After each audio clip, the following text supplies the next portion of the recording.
ఎడారిలో సెలయేర్లు. ఫిబ్రవరి 19. ఫలించు ప్రతి తీగె మరి ఎక్కువగా ఫలింపవలెనని దానిలోని పనికిరాని తీగెలను తీసివేయును. యోహాను సువార్త 15:2.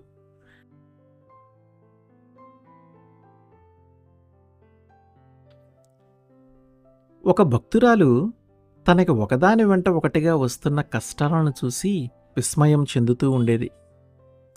ఒక రోజున ఒక ద్రాక్ష తోట ప్రక్కగా నడిచి వెళ్తూ ఒత్తుగా ఏపుగా పెరిగిన ద్రాక్ష ఆకుల్ని, తీగల్ని చూసిందామె. నేలంతా పిచ్చి మొక్కలు, గడ్డి పెరిగి ఉన్నాయి. తోటంతా తోటమాలికి ఏమీ శ్రద్ధ లేదన్న విషయాన్ని చాటి చెప్తున్నది.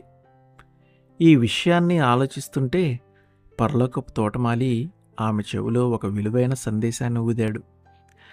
నా ప్రియకుమారి, నీ జీవితంలో పదే పదే వస్తున్న శ్రమలకి ఆశ్చర్యపోతున్నావు గదూ? అదిగో ఆ ద్రాక్ష తోటను చూసి నేర్చుకో.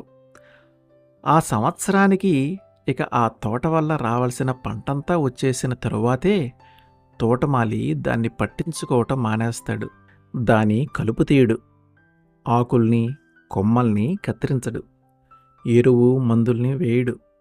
ద్రాక్ష పళ్ళు కాసే కాలం అయిపోయింది గనక ఇక ఆ తోటని అలా వదిలేస్తాడు. ఆ తోటని ఇక ఎంత బాగు చేసినా ఆ ఏడు పండ్లు కాయవు. బాధల నుండి విముక్తులైన వాళ్ళు చాలామంది ఇక దేవునికి అంతగా అవసరం లేని వాళ్ళన్నమాట. అయితే నీ జీవితాన్ని కూడా పట్టించుకోకుండా వదిలేయమంటావా? శంకలు వదిలిన ఆ హృదయం అరిచింది, వద్దు ప్రభువా. ఫలించే కొమ్మనే కత్తిరిస్తారు, ఆ కొమ్మే మరిన్ని ఫలాలనిస్తుంది. నీ ఆనంద జీవితం కూలిపోయిందా? నీ ఆశలు అడియాసలైనాయా?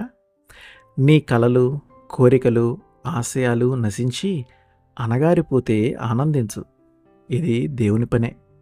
ఆయన చేతుల్లో కత్తెర ఉన్నది.